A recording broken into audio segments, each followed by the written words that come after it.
Hey guys, Mr. Ham here.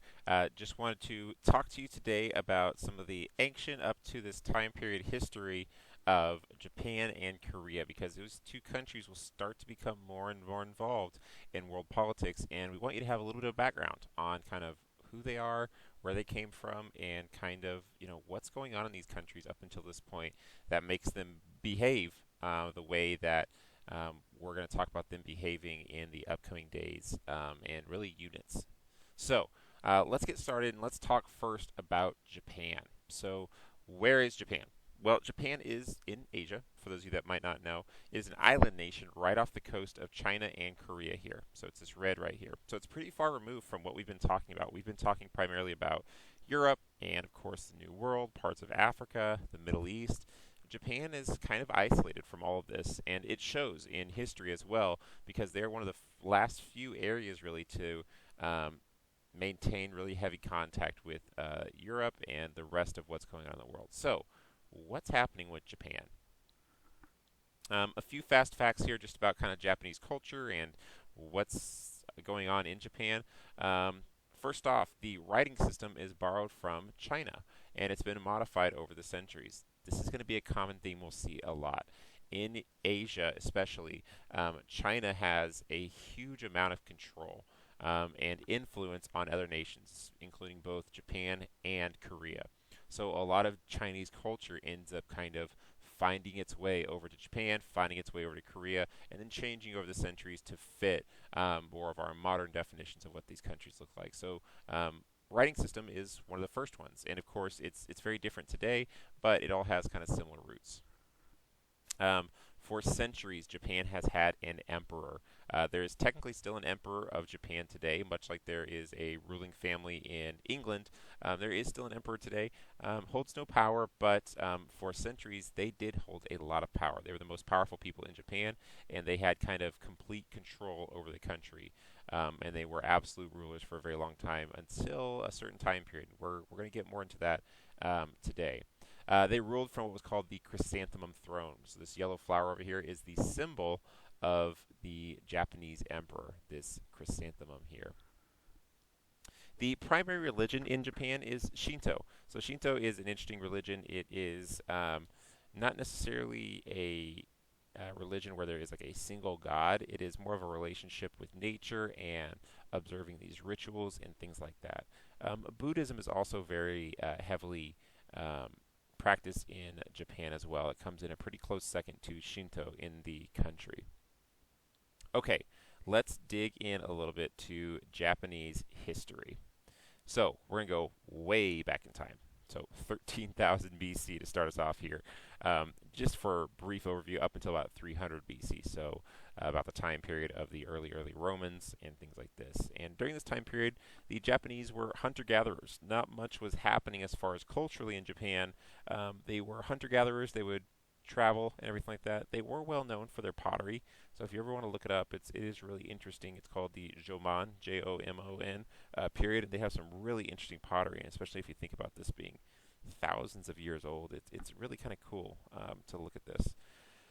Between this time period, about 538 CE, so right kind of in the Middle Ages here, start of the Middle Ages, Dark Ages in Europe, this is when Japan starts to kind of get a little bit more of what we think of as Japanese culture. And a lot of that comes from China and Korea. So rice is not an indigenous plant in China. It is, or excuse me, in Japan. It is something that was introduced via China and Korea, as well as metalworking. So how to smith iron and bronze tools, that comes from China and Korea. And what this does is it creates an agricultural and industrial revolution. So it allows these hunter-gatherers now to start settling in cities and to start kind of creating their own unique cultures during this time. 538, so till 710. So again, kind of right in the middle of the Middle Ages of Europe, this contact with China continues, and then soon Buddhism introduced, along with a lot of political reforms similar to the Chinese government at the time. So this is when you start to see this foundation of an emperor and an emperor in the country that starts to kind of exert power over these other people. And so it kind of leads us to this unique time period where we have an emperor in Japan. It's a hereditary position for a very long time in Japan. Okay, oop, go this way. So, a term you have probably at least heard of, if you may not know a little much about it, is the term samurai. So, what is a samurai?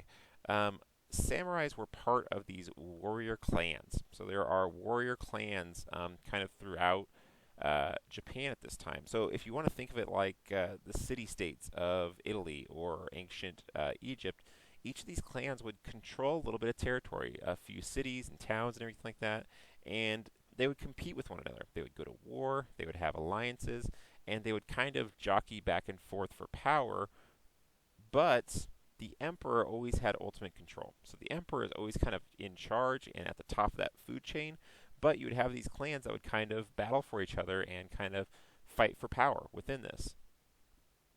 And what ends up happening is the emperor starts to hire the most powerful of these clans. He would hire them to do different things. He would hire them to fight his wars if there are wars going on. He would hire them as advisors to help him kind of administer the country. And what ends up happening is these warrior clans full of samurai start to gain so much power within the emperor's rule and the emperor's kind of reign that they eventually start to overtake the emperor in power. So much so that the emperor's power starts to recede, so the emperor starts to lose power, and eventually his top advisor, who is a samurai from one of these clans, takes power and is eventually the ruler of the country. Now, the emperor is still there because the emperor is a figurehead. So the emperor is someone that the people look up to and everything, but the person that really had power were these leaders of these samurai clans, and they're called shoguns. So a shogun is kind of the leader at this time of Japan. Okay, so you have an emperor still, but his number one advisor is really what's in charge. So in 1160, so again, if we're thinking back to our time period, this is right smack dab in the middle of the Renaissance, right in the middle of the Italian Renaissance going on. And what's going on in Japan at this time is you have two of the most powerful clans, the Taira and the Minamoto clan, and they eventually kind of split the country into a civil war, and it's called the Heiji Rebellion. So this Heiji Rebellion is fought all over Japan between these two very powerful clans, and eventually the Minamoto clan comes out victorious. And so then you would have the Minamoto shogunate. So the Minamoto would be in charge, the Minamoto would have control of the government, but there were still these other clans kind of floating around, and these rival clans, they would make alliances and they would overthrow each other and take each other over. So this went on for centuries. I mean, there is hundreds of years here where these clans are kind of fighting for this power in Japan, where there is still an emperor, but he's a figurehead, and whoever is the most powerful clan essentially controls Japan. Now it's kind of interesting. There's about a 600-year period here that we're talking about, and during this time there are foreign invasions in Japan. And so even though there's all this fighting and stuff like this, these clans are so powerful that they eventually fight off these foreign invaders. So Mongol China, they try and invade Japan, and what ends up happening, it's really kind of interesting. They try doing this twice. They get on their ships, they try crossing the sea, and a tsunami eventually wipes out their entire fleet during that time period. So that happens to the Mongols from China. Korea invades as well, but these samurai clans are so powerful that they are eventually able to overthrow and fight back against these invaders. Now, this continues. These clans are fighting and fighting and fighting until eventually in 1650 the Tokugawa clan wins the Battle of Sekigahara. So there's this long war, and the Tokugawa win this battle, and they established what is called the Tokugawa shogunate. And that is where we're going to pause, because the Tokugawa shogunate kind of brings stability to Japan for the first time in a pretty long time. It brings stability to the nation that we are going to talk about next. And the Tokugawa are the ones that eventually make most of the contact with Europe and are eventually introduced to these modern powers. All right, let's move on to Korea. So Korea on our map is right here, right next to Japan. It is a peninsula, so it is connected to the mainland of Asia, but it's this little peninsula hanging off the tip right next to China. So it's right between China and Japan, and this leads to a pretty interesting relationship that I want to get into a little bit later here with Korea. So today, nowadays, you hear about North and South Korea, and these are two divided countries that had a civil war not too long ago, and they are still not exactly friends. That's a story for a different time, but when we talk about Korea during this time period, we're talking about a unified Korea. So one Korea, the nation of Korea. Okay? Not North, not South, but Korea. So, Korean culture. A lot like Japan, Korea borrows a lot of its culture from China. So, a lot of its culture, things like religion, the writing system, their government, a lot of these things come from their neighbor. And even more so than Japan, because they're not on an island or anything. A lot of it is passage of people from China into Korea.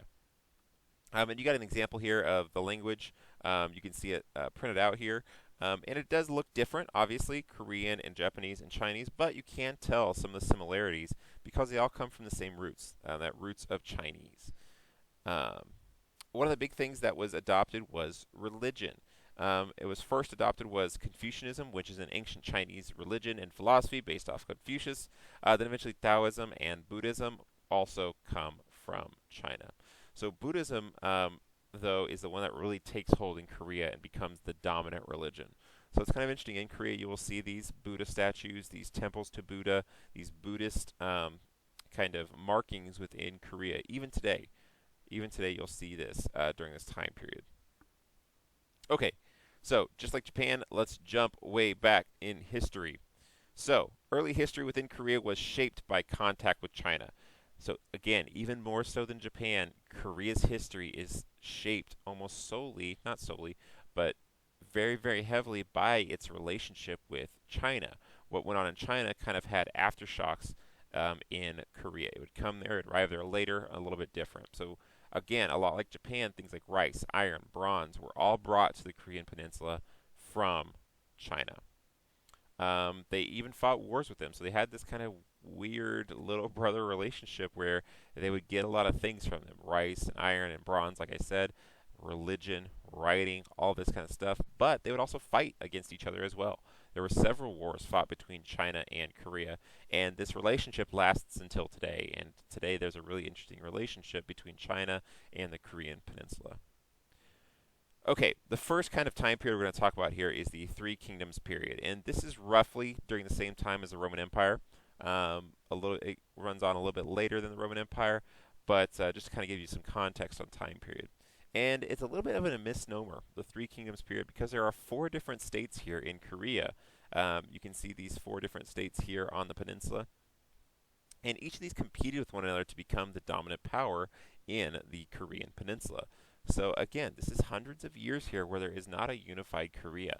There are all these little kingdoms that would have their own rulers and their own laws and everything, and they'd be fighting against one another during this time period.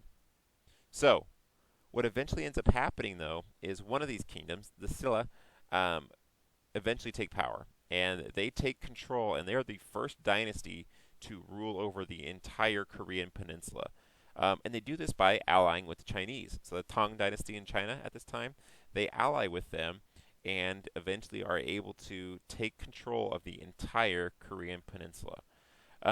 The Silla Kingdom was known for their advances in art and architecture. So again, this is kind of right around the Middle Ages of Europe. At this time, Korea is going through kind of a renaissance of their own with art and architecture and kind of reinventing themselves and what their culture looks like. Eventually, though, the Silla Kingdom fades and the Goryeo takes over. And this is another kingdom, so this lasts for another few hundred years here. And this is kind of smack dab during the same time period as the Italian Renaissance here. And this is a flourishing kingdom that minted its own coins and refined metal type printing. So again, we talked about like printing presses and stuff like that. That was going on in Korea, again, borrowed from the Chinese, and they kind of refined it where it's not wood blocks anymore, it's a metal type. So it's almost like like a modern day printing press where it's made of metal. But this is again over about 1,000 years ago. Now, the Goryeo, also similar to Japan, were invaded by the Mongols, and this eventually crushed the Goryeo dynasty here. So the Goryeo are eventually defeated by the Mongolians. They're still around, but they lose their power until the Yi dynasty takes control. And we're going to pause there because that is where we're going to pick up again around this time period with the Yi dynasty of Korea, which is the next up after the Goryeo. Okay, so I mentioned some of the relationships with China and Japan. I want to dig into that a little bit more because there's a really interesting relationship going on here between these three different nations. And the common theme here is that China is kind of the um, main power among these three. So China is the one that finds all these discoveries and invents them. A lot of times they have the largest population, they have the most land mass, and a lot of that gets kind of filtered down to Japan and Korea through China. So Korea's earliest history is tied to China. A lot of that is because of the trade and immigration between the two. There is a lot of common heritage here between the Koreans and Chinese because, again, like I said, anytime something would happen in China, the aftershocks of that would be felt in Korea. So if there was a war in China, refugees would flee to Korea. If there was famine in China, you would have people leaving China to move to Korea. Also, just a lot of Korean culture, like I mentioned, things like coinage, literature, writing, all of this comes from China. And what Korea would do a lot of times is they would send their students and their scholars into China to study. China was known for its great academies and schools, and so Koreans would send their best scholars and stuff like that to learn from China, and this would create a really interesting kind of exchange of culture between the two nations. Okay, Korea's relationship with Japan is honestly kind of the inverse of their relationship with China. So whereas China, they're kind of on the receiving end of a lot of culture, Japan, they are kind of exporting their culture. So a lot of Korean culture gets sent to Japan via their trade. A lot of times, Korean scholars and artists would spread Korean and Chinese culture to Japan. They would go there, they would study, and they would spread their culture in Japan, spread Chinese culture as well. And trade between these two would continue for centuries. So again, there's really kind of this interesting dynamic between these three very distinct nations that share a lot of culture and share a lot of history here, with China kind of being the propagator of all this, and it kind of getting filtered down to Korea, excuse me, filtered down to Japan, filtered through Korea to Japan, and kind of mixed all in here within this history and everything like that of these three. So this is kind of where we're going to leave it right now as we talk about this, because at this point in time is when these three nations really start to get introduced and really start to both mix and clash with European culture.